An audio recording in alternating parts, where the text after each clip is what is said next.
दोस्तों शुरू करने से पहले डिस्क्लेमर कि वीडियो सिर्फ और सिर्फ एजुकेशनल पर्पस के लिए है, इन्वेस्टमेंट एडवाइस नहीं है। तो वीडियो को देखकर आप सीख सकते हो, इन्फॉर्मेशन को ले सकते हो। तो शुरू करते हैं आज के बाजार के साथ में। देखिए 135 पॉइंट्स की तेजी है, आधे % का जंप है निफ्टी में। 25,181 के आसपास की क्लोजिंग है और 25,200 पर निफ्टी पहुंच गया था। तो ठीक है, आज के दिन क्लोजिंग अच्छी हुई है। पिछले 2 दिन से अपन देख रहे हैं कि ऊपर से प्रेशर आ रहा है। जो भी निफ्टी का डे में हाई होता है उसके ऊपर से प्रेशर आ रहा था निफ्टी में, लेकिन आज कुछ ऐसा देखने को नहीं मिला। लो की बात करें 25-24 का लो है, लेकिन वहां से अच्छी रिकवरी निफ्टी ने दिखाई है। निफ्टी बैंक 173 पॉइंट्स ऊपर, मिड कैप भी अच्छे कर चुके हैं, 1% की तेजी। स्मॉल कैप में 0.61% की तेजी है। एडवांस की कंपनीज ज़्यादा है डिक्लाइन के कंपैरिजन में। तो उम्मीद करता हूं कि पोर्टफोलियोज इन्वेस्टर्स के प्लस में बंद हुए होंगे। सभी सेक्टर प्लस में है। Nifty IT, metal, pharma, realty, सरकारी बैंक्स सब कुछ आज प्लस में आके बंद हो चुके हैं। साथ में देखिए दोस्तों, अभी के समय जो कमाई का मौका है, जो क्लियर कट अपने को दिख रहा है कि पैसा यहाँ पे बनेगा, वो है एलजी इलेक्ट्रॉनिक्स का आईपीओ। ये 54 टाइम्स सब्सक्राइब हो चुका है और 11 या 12,000 करोड़ के आसपास का इशू साइज है। तो हो सकता है इन्वेस्टर्स को मिल जाए, लेकिन 54 टाइम्स, अब देखो ये कितना ज़्यादा है। तो कॉम्पिटिशन तो अब बढ़ चुका है। तीसरा दिन था आज के दिन, जिसने अप्लाई कर दिया उसने अप्लाई कर दिया, अब मौका नहीं है। जीएमपी सिग्नल कर रहा है स्ट्रॉन्ग लिस्टिंग। तो देख लेते हैं अभी जीएमपी कहाँ पे पहुंच गया। तो वहीं पे है, 300 रुपये का जीएमपी है। 26% के गेन्स इसमें देखने को मिल जाते हैं, यानी 15,000 की एप्लीकेशन पे 4, 4.5, 5,000 रुपये के आसपास का गेन यहाँ पे आ सकता है। लेट्स सी दोस्तों यहाँ पे मिलेगा इन्वेस्टर्स को या नहीं।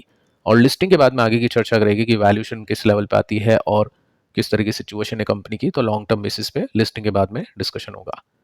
आगे चलते हैं, निफ्टी को देखते हैं। निफ्टी में आज के दिन अच्छी क्लोजिंग हुई है। पिछले 2 दिन के कंपैरिजन में इसको थोड़ा सा और डिटेल में हम यहाँ पे देख लेते हैं। ये पिछले 2 दिन की कैंडल है और ये बैरिश हैमर हम इसको बोल सकते हैं, क्योंकि ऊपर से आप देखोगे तो ये बिक वाली सिग्नल कर रही है। लेकिन आज के दिन क्लोजिंग हो चुकी है ऊपर। ये जो ब्लू लाइन आप देख रहे हैं, ये रेसिस्टेंस की लाइन है, इसके ऊपर आज निफ्टी ने जाके क्लोज किया है। तो पॉजिटिव है, इसको एक ब्रेकआउट हम कंसीडर कर सकते हैं। अगले रेसिस्टेंस की बात करें तो अगला रेसिस्टेंस आपको ये देखने को मिलेगा। लेकिन दोस्तों आज के दिन इंपॉर्टेंट है। टेक्निकली कल निफ्टी नहीं चलेगा, निफ्टी चलेगा आईटी कंपनीज के दम पे।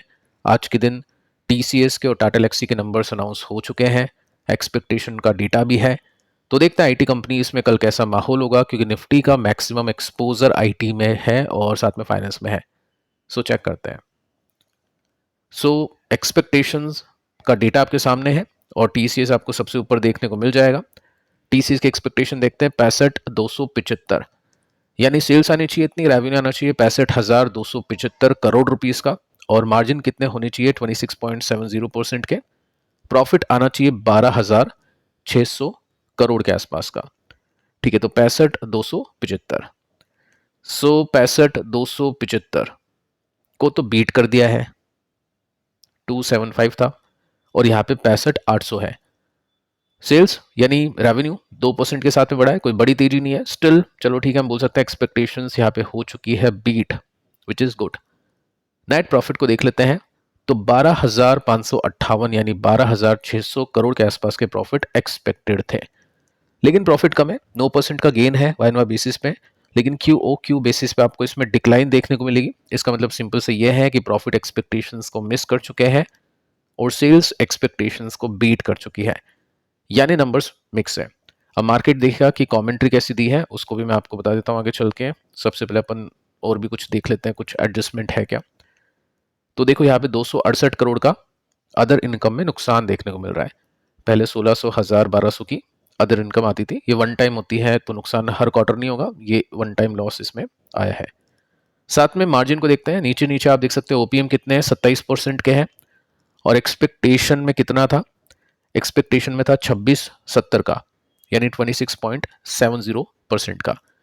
तो स्क्रीनर पे आपको दिखाई देगा राउंड फिगर में जो कि 27% का है, लेकिन वैसे अगर मैं आपको बताऊं तो आपको सिंपली यहाँ पे देखने को मिल जाएगा कि 2470 की एक्सपेक्टेशन थी मार्जिन की, लेकिन मार्जिन आया है 2480 के आसपास का। तो ठीक है, मार्जिन के अंदर कोई दिक्कत ऐसी देखने को नहीं मिल रही है।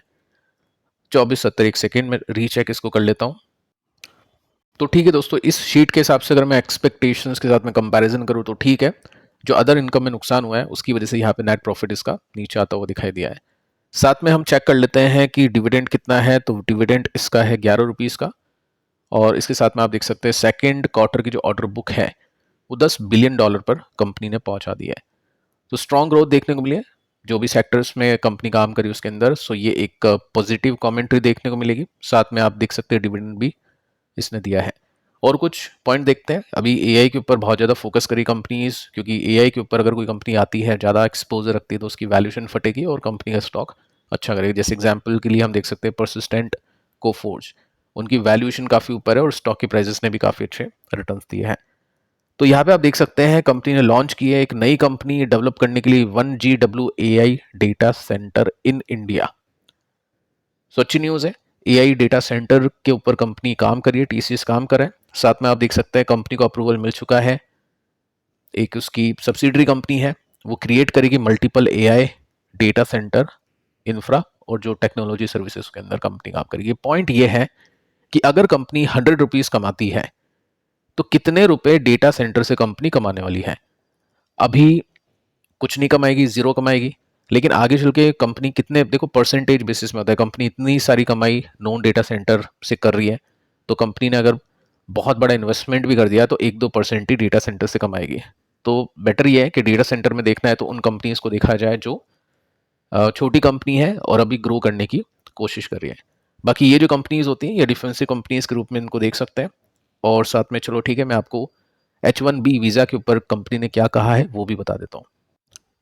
सो यहाँ पे दोस्तों आप नोट कर सकते हैं, ये 9 अक्टूबर है, Q2 के रिजल्ट है, और इसके अंदर कंपनी ने बोला है कि H1B वीज़ा से हमको प्रॉब्लम तो होगी, लेकिन जो हमने डिपेंडेंसी कर रखी है इस प्रोग्राम के ऊपर वो हम डिक्रीज कर चुके हैं। यानी जितनी डिपेंडेंसी पहले थी H1B वीज़ास की, अभी के समय उतनी डिपेंडेंसी नहीं है, तो अच्छी बात है। साथ में आप देख सकते हैं यहाँ पे मेंशन कर रखा है कि नुकसान तो होगा, $1 लाख है, बड़ी अमाउंट है। तो जो भी नुकसान होगा ना मार्जिन के ऊपर, हम क्या करेंगे, उसका कुछ भाग ऑफसेट करने की कोशिश करेंगे लागत को कम करने के लिए। अब ये कैसे होगा? ऑब्वियस एम्प्लॉयज़ की या तो सैलरी कम होगी, या हाइक नहीं मिलेगा, या फिर इंसेंटिव नहीं मिलेगा, या फिर जॉब से निकालेंगे लोगों को, वो हो सकता है। साथ में ये पास भी करेंगे अपने खर्चों को क्लाइंट के ऊपर, क्योंकि यूएस के क्लाइंट है, काम उनका है, तो उनको बोलेगी कि आप उठाओ ये खर्चा, या जितना भी वो उठा सकते हैं।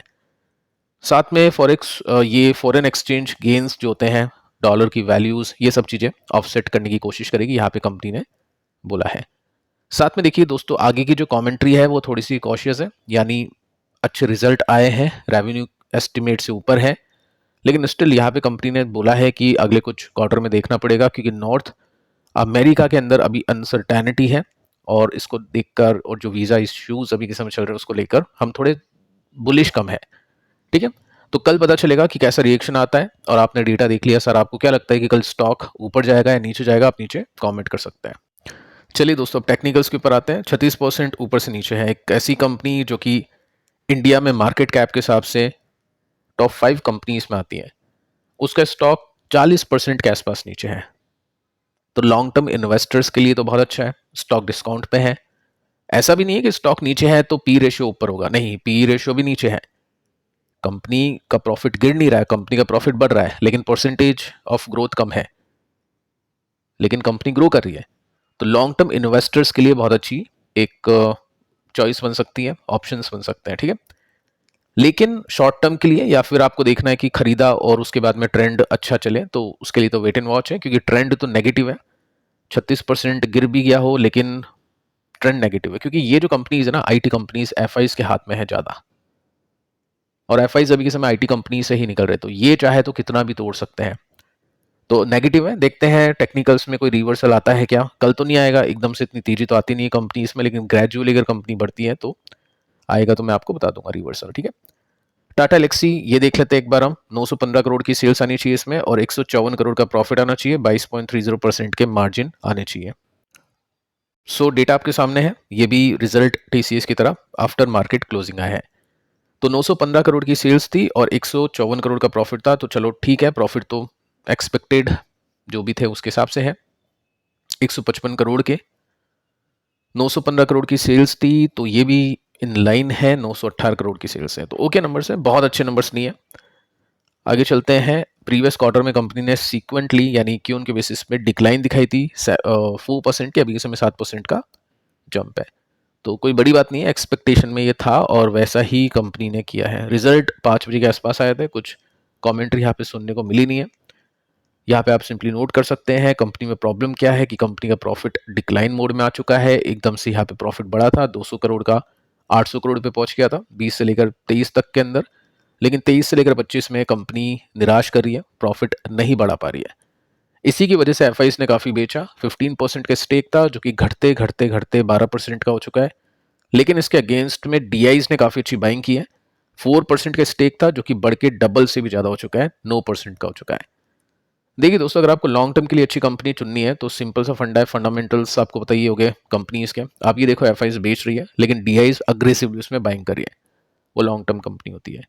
अगर आपको शॉर्ट टर्म के लिए देखना है या फिर आपको देखना है कि मैं बिल्कुल बॉटम के बाद में रिवर्स होने के बाद में लूँ, तो ऐसी जो भी कंपनीज है जिसमें डीआई अग्रेसिवली बाइंग कर रही है, एफआई बिकवाली कर रही है, एक दो क्वार्टर देखो जिसमें डीआईस बिकवाली करना शुरू कर दे और एफआईज वापस से खरीदना शुरू कर दें, साथ में चार्ट के अंदर भी रिवर्सल होना चाहिए। ये दोनों चीजें अगर ये सेट बैठ गई तो फिर वो कंपनी आपके लिए काफी अच्छा कर सकती है। तो फिलहाल यहाँ पे अभी तो डीआईस की तरफ से बाइंग ही चल रही है लॉन्ग टर्म बेसिस के लिए, बाकी शॉर्ट टर्म में ऐसा कुछ दिखाई दे रहा नहीं है। जैसे मैं आपको बता चुका हूँ, एग्जाम्पल देता हूँ, डीआईएस ने एक क्वार्टर में बिकवाली की, एफआईज ने बाइंग कर दी, आपने ट्रैक किया, उसके बाद में अगले क्वार्टर में भी ऐसा हो गया या सेम क्वार्टर के अंदर आपने देख लिया कि स्टॉक यहाँ से निकल गया, तो उसका मतलब है अब वो स्टॉक एफआई के हाथ में आ चुका है और एफआईज उसमें बाइंग करेगी, डीआई बिकवाली करेगी, स्टॉक अच्छा करेगा। लेकिन वो कब होगा वो देखेंगे टाइमली। अभी हो सकता है कि इस क्वार्टर में नहीं, क्योंकि रिजल्ट एक्सपेक्टेड है, बहुत अच्छे रिजल्ट होते हैं तो एक्सपेक्टेशन कर लेते हैं। 48% नीचे है लेकिन कंपनी अच्छी है, टाइम लगेगा थोड़ा, अभी प्रेशर में है, सिचुएशन अभी खराब है, वाइन बेसिस में प्रॉफिट इतने नहीं बढ़ पा रहे, वो इसमें रीजन है। तो फिलहाल दोस्तों इस वीडियो में इतना ही, कल जस्ट एक ही वीडियो में आपको दे पाया, इसको भी आप देख लेना, काफी इंपॉर्टेंट है। मिलते हैं नेक्स्ट वीडियो में, तब तक के लिए बाय बाय।